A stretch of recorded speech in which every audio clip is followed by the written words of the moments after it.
முருகர் வந்து தமிழரா இல்ல வடநாட்டவரா? இன்னைக்கு இந்தியா முழுக்க போயிட்டு இருக்க மிகப்பெரிய ஒரு தலைப்பா வந்து இதுதான் இருந்துகிட்டு இருக்கு. 2 வாரங்களுக்கு முன்னாடி தெலுங்கு சினிமாவுல வந்து ஜூனியர் என்டிஆர் அவர் வந்து திரிவிக்ரம் அப்படின்ட்டு முருகருடைய வேடத்துல நடிக்கிறதா ஒரு பதிவு ஒண்ணு வெளியிட்டு இருந்தாங்க. அதுல சொல்லப்பட்ட தகவல் என்னன்னு பாத்தீங்கன்னா, முருகர் வந்து வடநாட்டுல பிறந்து நடுநாட்டுல வந்து ஏத்துக்கிட்டு தென்னகத்துல வந்து அவர் வந்து கொண்டாடிக்கிட்டு இருக்காங்க. அப்படின்ற மாதிரி ஒரு தகவல் ஒண்ணு அதுல பதிவிட்டு இருந்தாங்க. இத வந்து உடனே எடுத்து வெளியிட்ட ஒரு ஆள்ன்னு பாத்தீங்கன்னா, நம்மளுடைய தமிழ்நாட்டுல இருக்க நாம் தமிழர் கட்சியான ஒருங்கிணைப்பாளர் சீமான் வந்து இத வந்து ஒரு பெரும் ஒரு சர்ச்சையா வந்து பேசினாரு. எப்படி வந்து வடநாட்டுல பொறந்த ஒரு முருகர் அப்படின்னு சொல்லலாம். எங்ககிட்ட இலக்கிய சான்றுகள் இருக்கு. இங்க தான் இருக்காரு. காலங்காலமா எங்களுடைய வழிபாட்டுல தான் இருந்துகிட்டு இருக்காரு. எப்படி எங்களுடைய மூத்தோன் அப்படி தலைவன் அப்படின்ற மாதிரி சொல்லிட்டு இருந்தாரு. அவர் பேச ஆரம்பிச்சதுக்கு அப்புறம் இது வந்து பெரும் சர்ச்சையா மாற ஆரம்பிச்சது. இளைஞர்களுடைய கவனங்கள் எல்லாமே அவர் பக்கம் திரும்ப ஆரம்பிச்சது. என்ன சொல்றாருன்னு கேட்க ஆரம்பிச்சாங்க. இது என்னடா இது முருகருக்கு வந்த சோதனை அப்படின்ற மாதிரி வடநாட்டுல பொறந்தாரா இது எப்பத்துல இருந்து அப்படின்ற மாதிரி கேள்விகள் எழும்ப ஆரம்பிச்சது. இதை வந்து தென்னகத்துல இருக்கிறோம் வடநாட்டு தேசங்கள்ல இருக்கிறவங்களும் ஒரு டிபேட் மாதிரி கொண்டு ஒரு நேஷனல் சேனல்ல கொண்டு இதை வந்து ஒரு கருத்தரங்கு ஒண்ணு நடத்தினாங்க. அது வந்து பத்தி வந்து காணொலிகள் கூட நிறைய வெளியிட்டாங்க.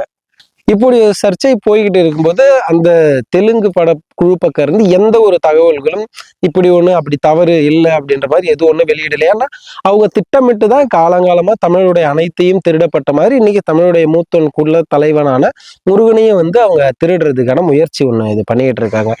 அப்படி இப்படி ஒரு பெரு சர்ச்சை போய்கிட்டே இருந்தப்ப திடீர்னு நம்ம எதிர்பார்க்கவே இல்லை. 2 நாளைக்கு முன்னாடி வந்து பாத்தீங்கன்னா இந்த தனுஷும் வெற்றிமாறனும் சேர்ந்து சாய் அபியங்கர் அவரோட இசையில நடிக்கப்படுற தமிழ் முருகனுடைய நம்மளுடைய மூத்தோன் முருகனுடைய அவரை வந்து கதையா ஏத்து தமிழ் முருகன் அப்படின்ட்டு அறிவுமதி அவர்கள் எழுதிய புத்தகத்தை அடிப்படையா வச்சு திரைப்படம் ஒண்ணு இயக்கப்பட போறதா வந்து அதனுடைய முதல் ஒரு ஃபர்ஸ்ட் லுக் வந்து ஒண்ணு வெளியிட்டு இருந்தாங்க. பெரும் வரவேற்பு பெற்றுச்சு. நானுமே கூட அதை பார்த்து வந்து ஒரு சரியான பதிலடி அப்படின்ற மாதிரி நானுமே வந்து வியப்படைஞ்சேன். என்னுடைய தம்பிகள் எல்லாருமே கூட இதை பத்தி காணொலிகள் போடுங்க போடுங்க அப்படின்ட்டு சொல்லிக்கிட்டு இருந்தாங்க.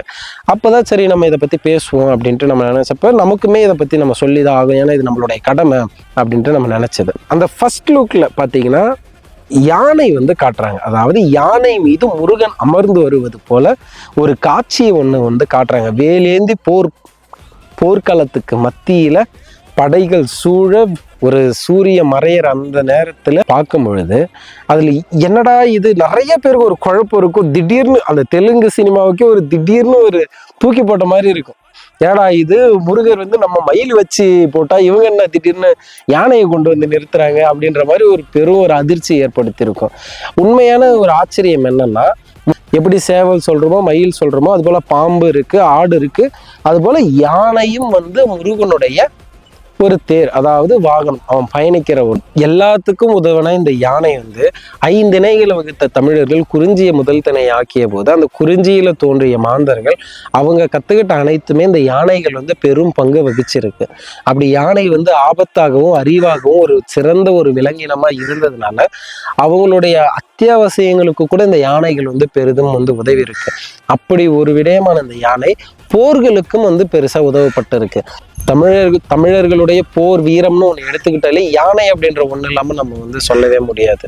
ஏன்னா ராஜராஜ சோழன் ராஜேந்திர சோழன் கடல் கடந்து யானைகள் வந்து கொண்டு போய் போர் செஞ்சதான் நம்ம படிச்சுக்கிட்டு தான் இருக்கோம். அப்படி இருக்கும்போது அதை தொடங்கப்பட்ட இடம் குறிஞ்சி நிலம் இருக்கும்போது இந்த யானை அப்போ நம்மளுடைய அடிப்படை அடையாளம் தமிழர்களுடைய இது. இன்னைக்குமே சிற்பங்கள்ல கோயில்கள்ல பல இடங்கள் யானைன்னு ஒண்ணு இல்லாம கோயில் அப்படின்ட்டு நம்ம ஒன்னே பார்க்க மாட்டோம்.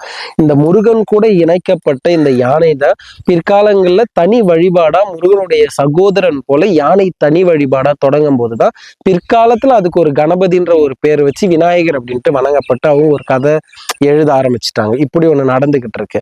5 இணைகள்னு இருக்கும்போது 5 இணைகளுக்கும், அதாவது குறிஞ்சியில தொடங்கி மருதத்துக்கும் உரியவனாக எல்லா திணைகளுக்கும் அதனாலதான் கடல் இருக்கிற திருச்செந்தூர்லயும் நம்ம முருகனை பார்க்கலாம், காடுகள் இருக்கிற இடத்துலயும் நம்ம பார்க்கலாம், மலைகள் மீது நம்ம பார்க்கலாம், புரியுதா, வயல்வெளிகளுக்கு அந்த நிலங்கள் 5 இணைகள்லயுமே நம்ம வந்து முருகன் இருக்கிறத பார்க்கல. எங்கேயுமே நிறைஞ்சிருப்பவர் தான் நம்மளுடைய முருகர்.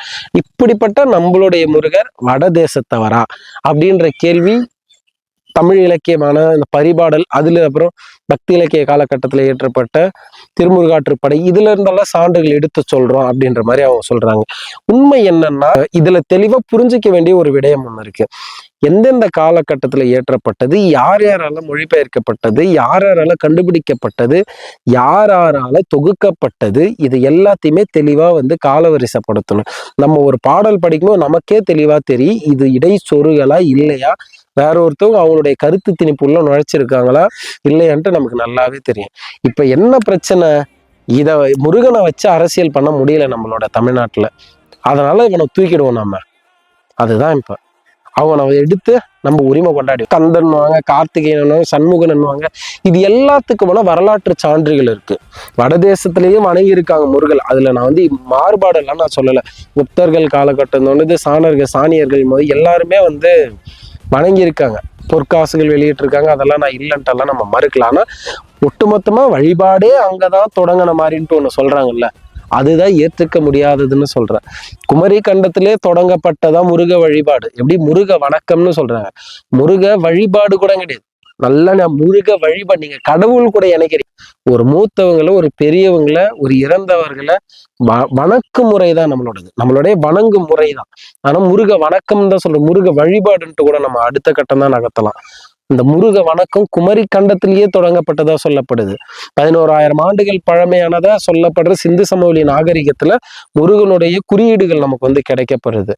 பல இடங்கள்ல வேலுடைய வழிபாடு நமக்கு கிடைக்கப்படுது. சாலுவான் குப்பமான சென்னை அருகில் இருக்கிற சாலுவான் குப்பத்துல உலகத்திலே பழமையான முருக வழிபாடு நான் இப்போதைக்கு கிடைக்கப்படுற வேல் நமக்கு கிடைச்சிருக்கு.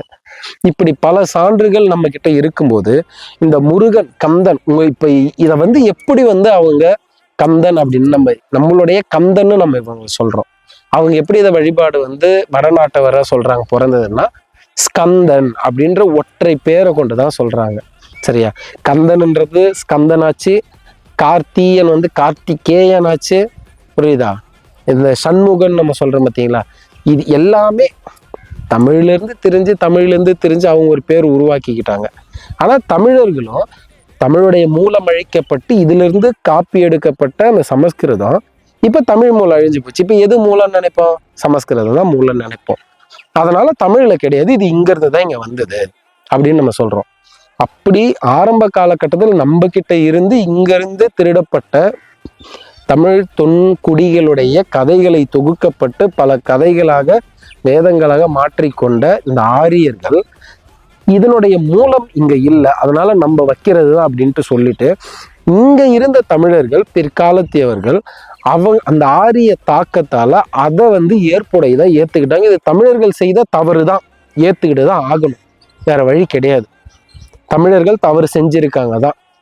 அப்படி தமிழர்களும் அந்த ஆரியத்தன்மையை ஏத்துக்கிட்டதுனால, அதனால அந்த பக்தி இலக்கிய காலகட்டத்துல ஆரிய தாக்கமான அந்த வேத தாக்கங்கள் வந்து திருமுருகாற்றுப்படை எல்லாத்துலேயும் பதிஞ்சதுனால அதை இன்னைக்கு சான்றா வந்து எடுத்து காட்டுறாங்க.